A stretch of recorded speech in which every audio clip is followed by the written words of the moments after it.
Hello students, how are you. Hindi की कक्षा में आपका स्वागत है। सभी बच्चे अपनी हिंदी व्याकरण की बुक वसुधा भाग 6 का पाठ 6 निकाल कर बैठ जाएं और ध्यान पूर्वक आज का सेशन अटेंड करें। बच्चों, आज हमारा पढ़ने का टॉपिक है पाठ 11 क्रिया यानी वर्ब। बच्चों, आइए पहले क्रिया का अर्थ जानते हैं। क्रिया का अर्थ है काम। काम या तो किया जाता है या होता है। आइए बच्चों, पहले कुछ वाक्यों को पढ़ते हैं। पहला वाक्य देखिए, तोता मिर्च खाता है, बारिश हो रही है, बच्चा दौड़ता है। बच्चों, इन वाक्यों में खाता है, हो रही है, दौड़ता है आदि शब्द क्रिया शब्द हैं, यानी काम का बोध कराने वाले शब्द हैं। अब हम अपनी बुक के पेज 78 पर चलते हैं और इन वाक्यों को पढ़ते हैं। जैसे पहला वाक्य देखिए, रेखा नाच रही है। अगला, बिल्ली दूध पी रही है। इन वाक्यों में नाच रही है, पी रही है आदि शब्द क्रिया शब्द हैं, यानी काम का बोध कराने वाले शब्द हैं। बच्चों, किसी भी कार्य को करने के दो तरीके होते हैं, पहला होना, दूसरा करना। चलिए पहला यह वाक्य पढ़ते हैं, बादल छा रहे हैं। इस वाक्य में बादल स्वयं छा रहे हैं, मतलब इसका तात्पर्य है होना, यानी यहाँ कार्य स्वयं हो रहा है। और अगला वाक्य देखिए, बच्चा पतंग उड़ा रहा है। इस वाक्य में पतंग उड़ाने का कार्य बच्चे द्वारा किया जा रहा है, तो इसका अर्थ है करना। इसी तरह जिस व्यक्ति द्वारा काम किया जाता है उसे कर्ता कहते हैं, यानी सब्जेक्ट कहते हैं। आइए अब क्रिया की परिभाषा पर चलते हैं। जिस शब्द के द्वारा काम के होने या करने का पता चले उसे क्रिया कहते हैं। चलिए बच्चों, अब क्रिया के मूल रूप धातु के बारे में पढ़ते हैं। पहले आइए कुछ शब्द पढ़ते हैं। पढ़, खा, लिख, गा, देख, रो, पा, सुन, ला आदि। ये सभी शब्द क्रिया के मूल रूप में हैं। यदि इन शब्दों के साथ ना प्रत्यय लगा दिया जाए तो क्रिया का सामान्य रूप बन जाता है। जैसे पा प्लस ना पाना, खा प्लस ना खाना, गा प्लस ना गाना, सो प्लस ना सोना, इसी तरह रोना, चलना। प्रत्येक क्रिया धातु शब्दों से ही बनती है। चलिए अब पेज नंबर 79 पर चलते हैं। बच्चों, मैं आपको बता दूं कि क्रिया शब्दों में लिंग, वचन और कारक के कारण परिवर्तन आ जाता है, यानी उनके रूप बदल जाते हैं। जैसे पहले हम कुछ वाक्य पढ़ते हैं। लड़का पढ़ता है। अगला वाक्य, लड़की पढ़ती है। बच्चों, यहाँ पर पढ़ता है, पढ़ती है आदि क्रिया शब्द हैं। पढ़ता है क्रिया शब्द हमें लड़का संज्ञा शब्द के पुल्लिंग होने का बोध करा रही है, और पढ़ती है क्रिया शब्द लड़की के स्त्रीलिंग होने का बोध करा रही है। इसी तरह बच्चों, पढ़ता है, पढ़ती है क्रिया शब्द के साथ लगे लड़का और लड़की संज्ञा शब्द एक वचन होने का भी बोध करा रहे हैं। इसी तरह अगले वाक्य पढ़ते हैं।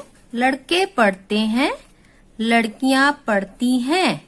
बच्चों, आदि क्रियाएं संख्या के बहुवचन होने का संकेत दे रही हैं। क्रिया शब्दों में यह अंतर संज्ञा के वचन परिवर्तन के कारण आया है। आइए बच्चों, अब क्रिया के भेदों के बारे में पढ़ते हैं। मुख्यतः क्रिया के दो भेद होते हैं, सकर्मक क्रिया और अकर्मक क्रिया। बच्चों, पहले मैं आपको सकर्मक और अकर्मक का मतलब बता दूं। स का मतलब है साथ और कर्मक का मतलब है कर्म के साथ, यानी जिस क्रिया के साथ कर्म लगा होता है। अकर्मक में अ का मतलब है बिना। कर्मक मीन्स कर्म के बिना, यानी जिस क्रिया के साथ कर्म नहीं लगा होता। आइए अब सबसे पहले हम सकर्मक क्रिया पर डिस्कशन करते हैं। कुछ वाक्यों को पढ़ते हैं। पहला वाक्य देखिए, अध्यापिका छात्रों को पढ़ाती है। मोची जूते बना रहा है, प्रिया पुस्तक पढ़ रही है, किसान हल चला रहा है। बच्चों, इन वाक्यों में अध्यापिका, मोची, प्रिया, किसान सभी कर्ता शब्द हैं, यानी काम को करने वाले हैं।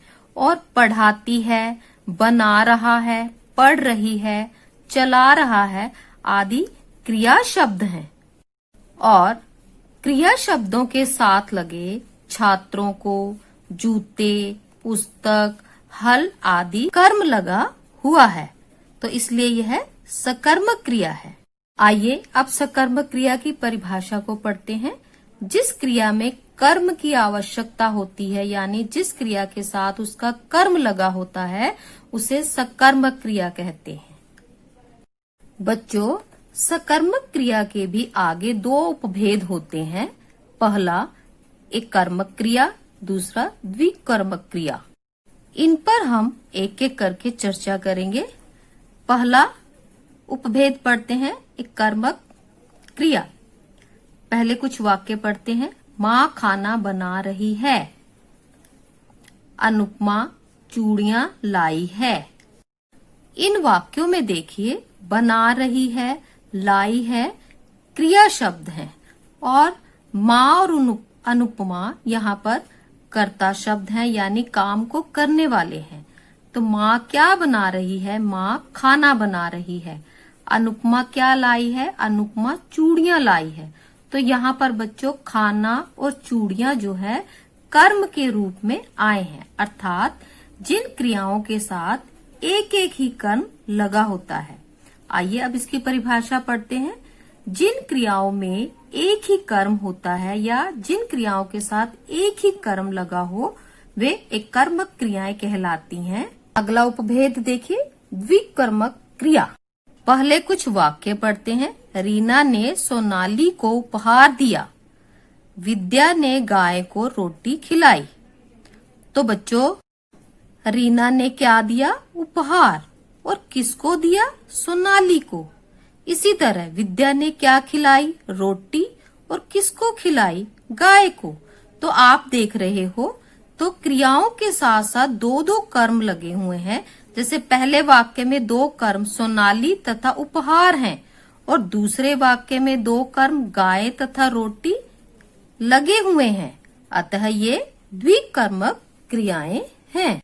बच्चों, आज की कक्षा में हम यहीं तक डिस्कशन करेंगे। आपने अब क्रिया के दोनों पेजेस की 78 पेज और 79 पेज की अच्छे से रीडिंग करनी है। हम अगली कक्षा में जल्द उपस्थित होंगे। Till then, good bye.